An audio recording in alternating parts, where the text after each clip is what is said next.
It's about to go down.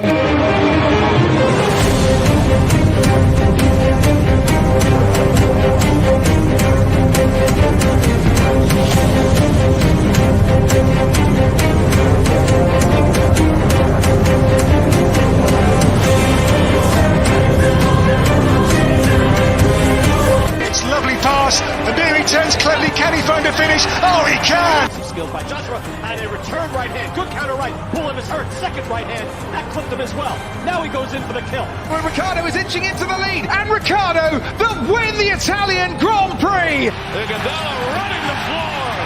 Still leading the way with Canada in there too with the Netherlands.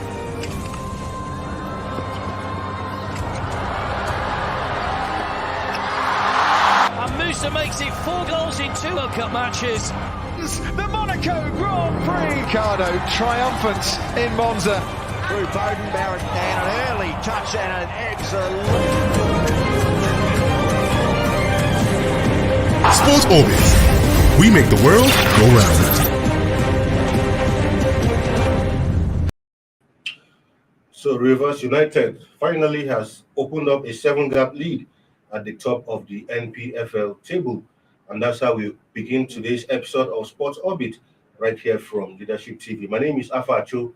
Salifu Usman is here with me after being on a small hiatus, should I call that, on Friday. Salifu, welcome back to Sports Orbit. Well, I'm always available on the Sport Orbit. But you are saying on Friday I was on about it. Yes, I agree. All right, I welcome you back to Sports Orbit, and I'm sure our esteemed viewers too will be happy to see you. Anyway, we'll begin straight from the local scene here from the NPFL, where Rivers United opened a 7-point gap lead at the top of the Nigerian Professional League table following a 5-0 thrashing of MFM of Lagos in Port Harcourt on Sunday. The hosts went in front on 17 minutes, courtesy of Nelson Eso, who tapped home a rebound after Falarian Abayomi kept out the Shark Rabiu from range. Second place Plateau United suffered another setback in their title bid, going down to a 2-1 defeat against National United in that middle belt, like say, at North Central derby. I knew it was going to be a difficult one for Plateau United, but as it is, Rivers United, shall I say, already have one hand on the NPFL trophy already. I don't want to agree with you that they have already have their hands on the trophy. No, one hand, I mean. Not two hands, just one hand for now. I can say that they can see the trophy from the far. The trophy is still very far distance from them. They just with 27. So they still have 11 matches to go, and it's just 7 points separating you and your immediate rivals. So you cannot just say immediately 7 points. Just the 7 points there is just two match and a draw. Yeah. A 2 match and a draw will settle the whole thing. So but I believe that for now, River United can have some bit of relax. And they feel comfortable that yes, we are comfortable on the top of the table, but it's not yet over. Remember, EPA is a critical example from the start of the league. We see how when Manchester United go almost 12-point lead gap, so everybody was like, "Oh, the league's over." Now you can see that the league is drawing to the finishing line. Not today. You can't clearly see that Manchester United have won the league. So having a 7-point gap is not yet over for. It's not yet the whole rule for the River United, but if they have congratulated them that they have opened the 7-point gap, but the beginning is begin to show that Plateau United are now beginning to feel the heat of what it takes to compete in the league. Because after losing their last match, we hope that they're going to bounce back, but unfortunately, they dropped this for 2 consecutive times, dropping the points, and that has given River United some level of gap. And now let's see how it goes from here. The league is still very open. There's still a lot to contest. But as it is now, everybody now can say River United, yes, to some level they are comfortable, but it's not over. Even the coach of the River United all know very well that they are not yet a champion. But looking at how the table has with this 7-point gap lead, and from the way Plateau United have been playing, not being too consistent, do you think Plateau United have what it takes to reduce back this deficit? Because For them to at least catch up now, at least Rivers United have to at least lose 2 times or at least draw like 3 times. Yes. And for and for Plateau United to keep winning while this is happening, do you think Plateau United will close up this gap? Yes, I think we do that. Plateau United are not yet out of the race yet. They still have a chance. They still have a ball to fight for it. But how they are going about that is another different ball game entirely. Because if he did the same issue, I think he should be able, if he wanted to chase, if he wanted to keep to chase for the titles and still, I think the pressure has kept on the United so far. He needs to go into his taking cap and to rewind what he has been doing before, what I have missing in the last 2 matches that he's not getting the result. Because if you look at the match, the last 2 matches, things have not been going well. I think he needs to get remedy of that situation quickly. If not, before you know, River United will be open around 10-point gap, and that will close the whole thing. All right. Apart from that match, some other matches also went down in the NPFL.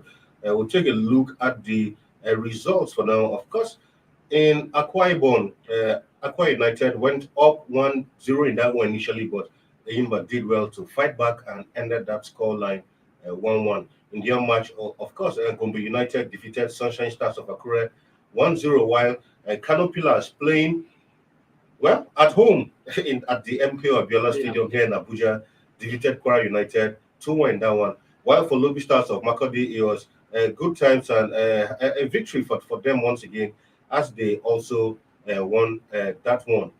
Well, I think that the victory was actually against Katsina United, while Nasarawa United, like we said earlier, 2-1 victors over Plateau United. For Rivers United, 5-0 thrashing of MFM. I mean, it was complete. I mean, the result just reminded me of what also happened in the EPL, where the league leaders also trashed Newcastle 5-0. But this time, Rivers United, I think they were really pained by that defeat they suffered last weekend and came out smoking. Yes, exactly. Came out smoking and outclassed MFM 5-0. The way it's looking, it will take only a miracle for these prayer warriors to actually escape relegation this time around. Then for Shooting Stars, talking about the Oluyole Warriors of Ibadan, it was 1-0 over Niger Tornadoes, while Wicked Tourists of Bauchi 2-0 over Takada FC of Akwa Ibom. Yeah, just like you say, it's a miracle for the prayer warrior, the mountain of fires. It's like the mountain of, it's like the pastors and all the I'm not praying enough. In the mountain of fire. It's like they're missing their fire. They're no longer with the clubs. I don't know from the fan. At least they need to resort back to God and calling on God to intervene. If not, the MFF will see, we may not see them in the NPFL next season. So that's how it's going to be. But I hope that they'll be able to. But it will be a very difficult task for MFF to survive. Absolutely. And then looking at the, just like you said, their canopy last players play away from home. Home away from home.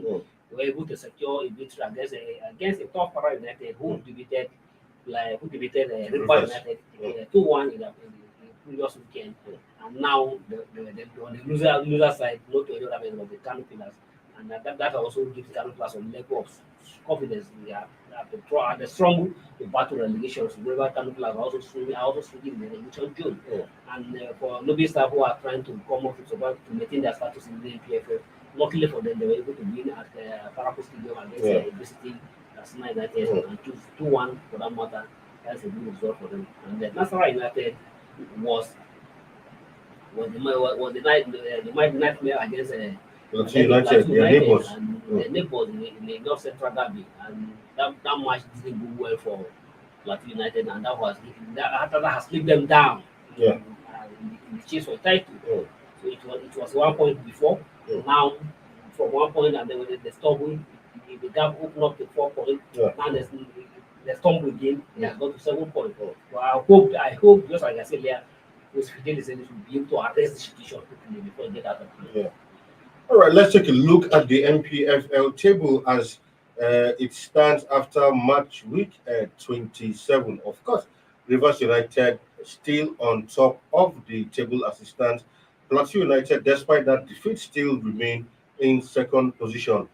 Enugu Rangers are in third position, while Remo Stars, who had led the top of the lot for a long time, are still on number 4, while champions Aqua United are number 5 on the table as it stands. For Aqua United have moved up to the 6th position, while George Finidis, Tutot Eyimba side are now 7th position. It's going to be United 8th, while Wiki Tourist, their neighbors, 9th, and Sunshine Stars of Akure make up the top 10. Well, for the bottom 3, as it stands right now, it's Kano Pillars, Heartland, and MFM. I mean, looking at for Heartland especially, almost all season, Heartland have found it difficult to leave that bottom 3, and they are still in that bottom 3. And the way it's looking, Heartland are sure candidates for relegation, except something exceptional happens. Yeah, they have 11 miles. They have 11 miles to fight for that. And like Lobby, like MFL was saying there, because if you look at Lobby in the last 5 months, they only managed to draw one, losing four. And if you are playing sure in that kind of league, you don't expect it to survive relegation. But one thing is that if you look at the top table, Plateau United, River United is leading 7-1, and if you look at the second place at Plateau United, those stumble 2 times. They are still maintaining their second position with a comfortable point. Yeah. They are still leading. If you look at the gap between them and the top place, Enugu Rangers, it's all they are on 51. They're on 51, while Syria is on 45. That is about almost 6 points difference. Yeah. So to that extent, you can say they are also more a bit comfortable, but 6 points just too much difference. Let's do that. Just like I said earlier, we did need to arrange the situation. If not, it will be very difficult for them to maintain that second position. If not, as going by the way the Rangers and the Rainbows and the others are why they also trying to swing up to the because remember every team desire most apart from United who are sure candidates of the champion, European champion. Other teams from the top seven, from the Newcastle field on the seven on the log, their desire is to get the continental ticket. Absolutely. And Plateau United also, if they miss the title, they shouldn't miss the continental ticket, and that's why the school needs to pick up his game and to arrange his job as soon as possible. Right, we'll keep an eye on the NPFL as it comes up. It's getting more and more interesting by the day. Anyway, away from that now to the under-20 West African Football Union. That's talking about Wafu B, where the Flying Eagles of Nigeria defeated Ghana in the group opener. It was actually a 2-0 thrashing of defending champions Black Satellites of Ghana, 2-0 in Niamey, that's Niger Republic, on Sunday. The coach Ladam Busu-led boys scored in each half through Aminu Mohamed and Ahmed Abdullahi to grab all the 3 points of the game.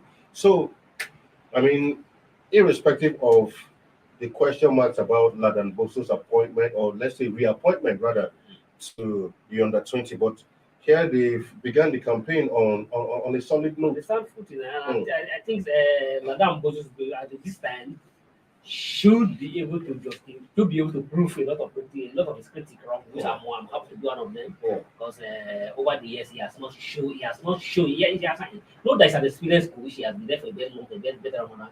But over the years he has not proved that yes, he deserves to be there as a top coach in Nigeria. And being as the president of the coaches association, he needs to prove. I'm not yet convinced by this performance.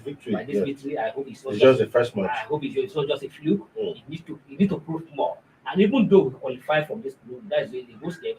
You need to get into the African Championship proper. You need to prove, and you need to prove more. And get to the and then if Flock will call for the World Cup next year, he should be able to justify that yes, he's a top coach.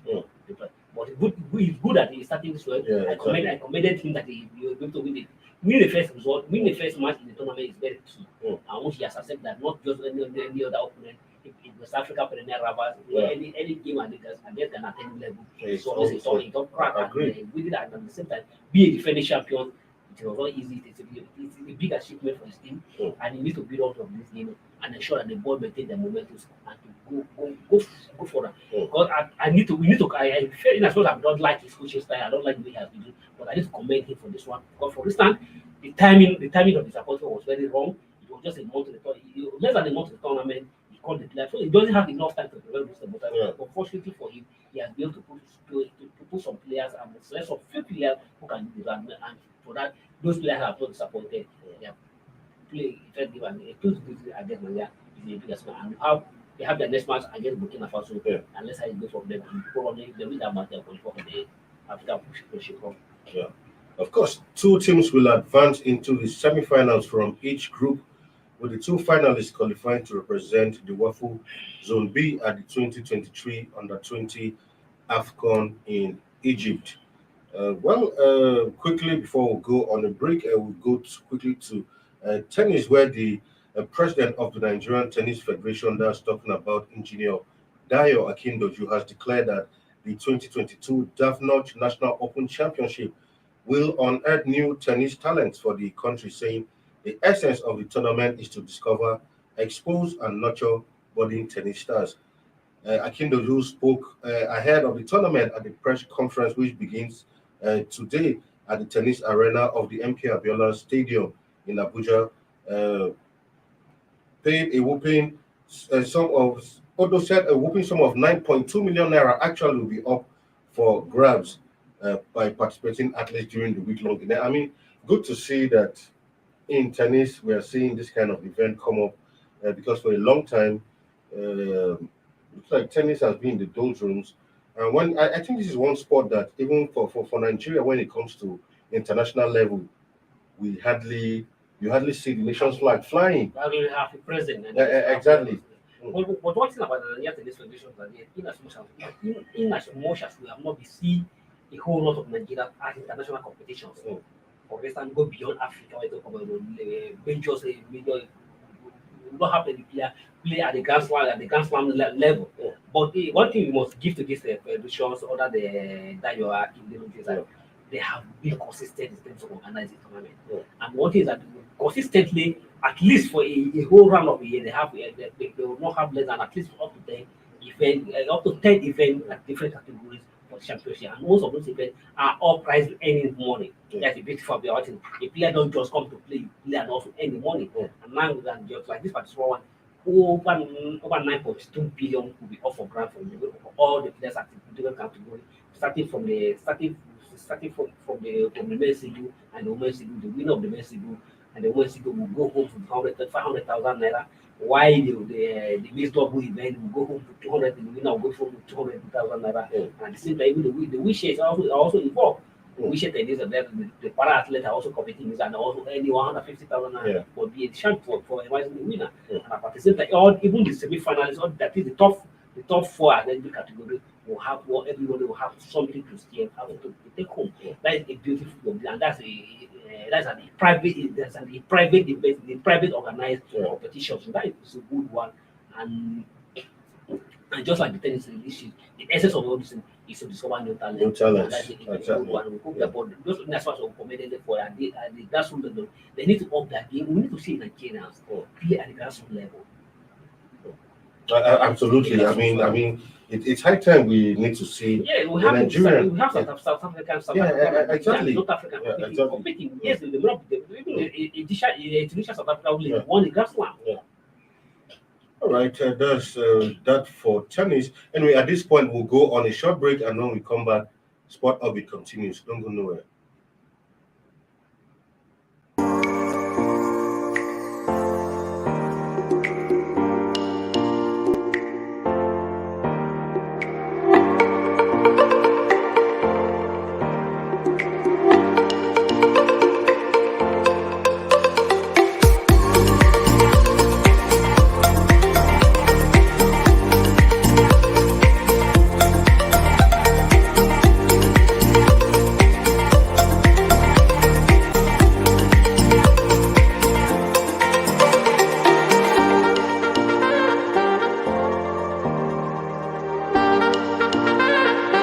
For sponsorship and advert placements, please contact 080-3688-6158. Last Word Leadership Podcast Studio. You have the last word.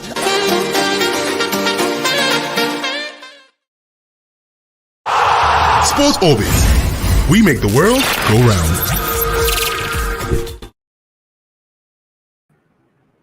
Welcome back from that short break. You're still on to Sports Orbit, now on to Paris 2024 Olympics, where the Nigerian Olympic Committee has intensified efforts towards ensuring that Team Nigeria athletes get quality training after securing an IOC scholarship scheme for 8 Nigerian athletes ahead of the Paris Games. The Nigerian Olympics body has scored yet another goal by securing high-performance training in Germany for the young taekwondo sensation Elizabeth Ihe Nacho. Recall that she was one of the IOC beneficiaries scholarship at the Taekwondo Competence Center in Germany to boost her preparation and qualification towards the Paris 2024 Olympics Games. The NOC General Secretary Banji Oladapo confirmed the cheering news when he said that they were determined in their role to prepare the best of Nigerian athletes for and to lead to the games championing the Olympic values. He said Elizabeth will train under a well-developed training structure, which is supervised by world-class coaches and scientific personnel. This is a pilot program to aid the development of taekwondo in Nigeria. Oladapo noted. I mean, looking at this young lady made her first outing at the Tokyo Olympics. So yes, you might say might not live up to expectation, but a lot of persons, some of us, excuse her because a young girl, first time. So for me, I felt that was a good experience for her to even have that kind of exposure in the first place. So looking ahead to Paris 2024 and with this kind of scholarship and preparation, what do you expect from Elizabeth Iheanacho? Yeah, I think I'm one of our fans, and as our fans, I'm a bit excited about this development, and has commended the Nigerian Olympic Committee for all this effort. You know, Elizabeth, after the Tokyo Olympic, when he crashed out, you know, to me, many will say that he didn't live up to the situation. To me, she actually lived up to the situation, but she was unlucky because the first time he coming from the Olympic, and he was unlucky, was draw against a former champion, Olympic medalist, and a high-rated taekwondo in the preliminary match. So you don't expect her to you don't have that kind of experience to edge out that former Olympic medalist and the high-rated Olympian at the preliminary. So what counted against her? She was unlucky that she was paired against a very high experience taekwondo. So now, and after that match, what did she say? Even after he gave a best of her, or gave a best account of herself against the experience side, but she said, I will be ready for the Paris. That's what she just said after the match. After the match, yes, but I will be very ready for the Paris. Now she has and she has been having a focus. But the one thing that I thought that he said back on her plan for the Olympic, for the Paris, that after the Paris Olympic, her coach, former Olympic medalist, she quit. Say that she has to give. He has to step aside from the one and to pick up another thing else. So that I'm fair. I say, how will this? The question everyone was keep on asking that because Shika Shukumeyo is the inspiration, is everything behind taekwondo in Nigeria.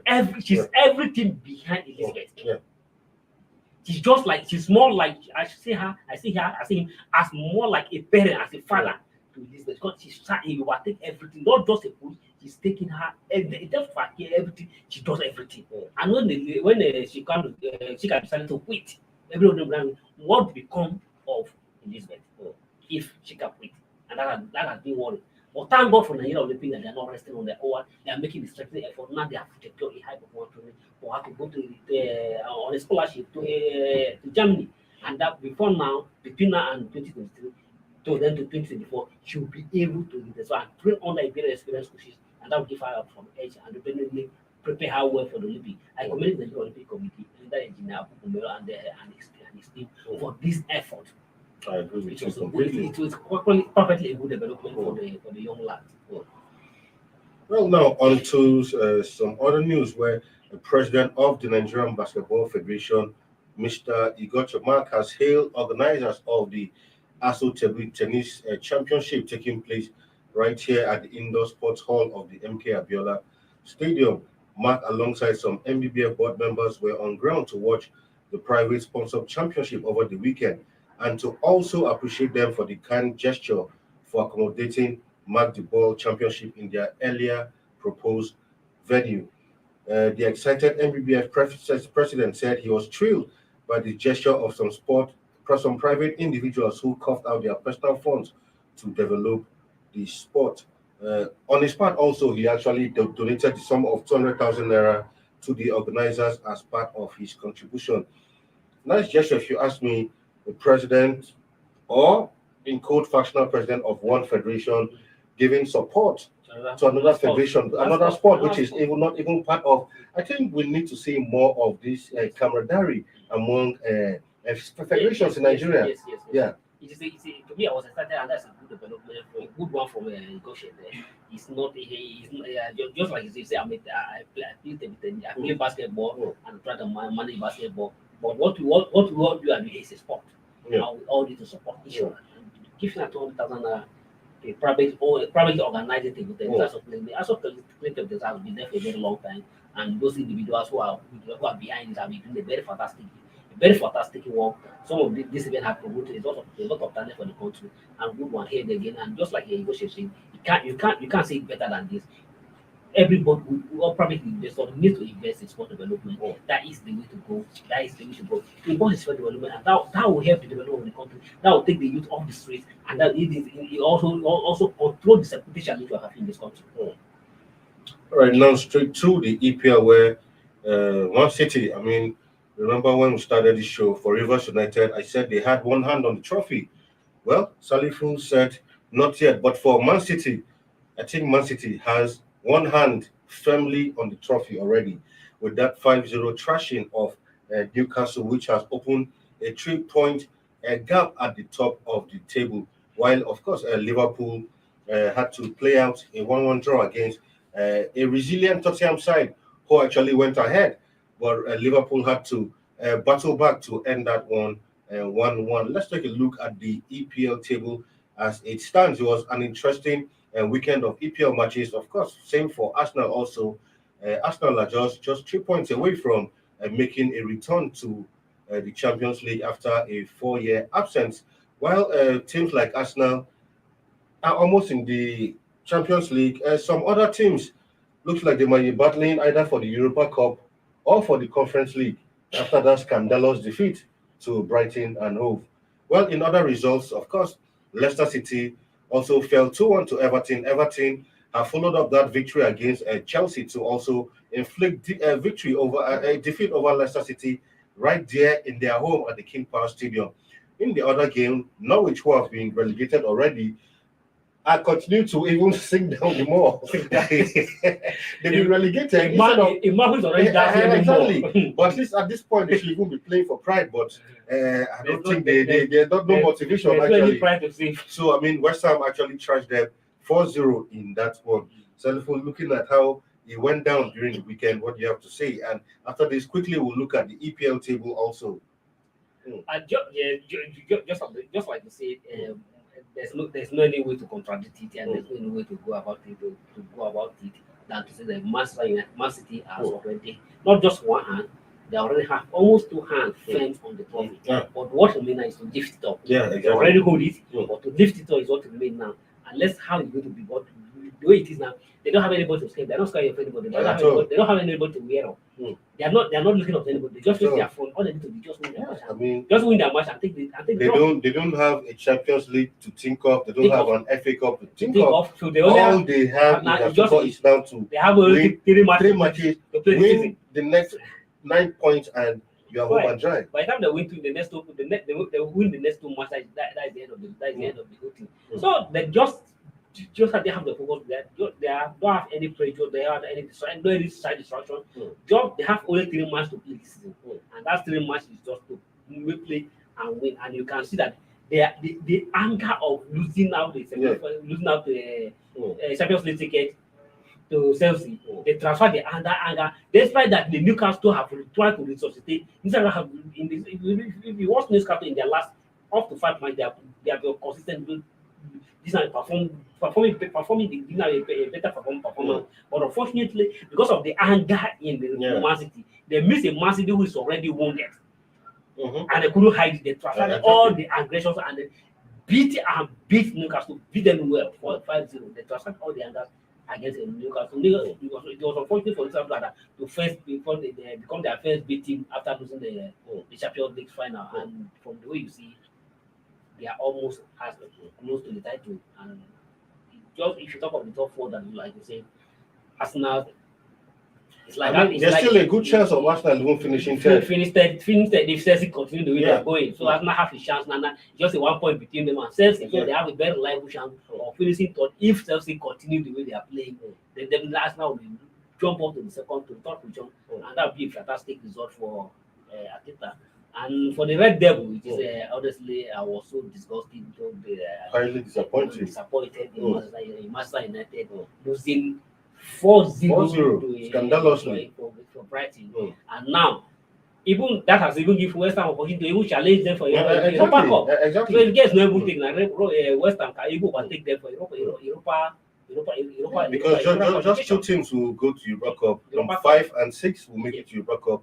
Anything from 7 down, you'll be facing the Conference League. You go for conference. Well, that's a sad one. In fact, some United fans have even said the so-called Ralph Ragnick has been the worst ever decision Man U have made. Because Man U fans have said some of them have never heard of, and to be honest, I've never heard of that man before. Disappointed. And we came up with different stories of how he taught Tuchel and Klopp how to play football, but apparently, like someone said, it was good that Tuchel and Klopp were not listening to him while he was teaching them. Well, maybe he's also angry that they don't allow him to finish his. Remember, one of the interviews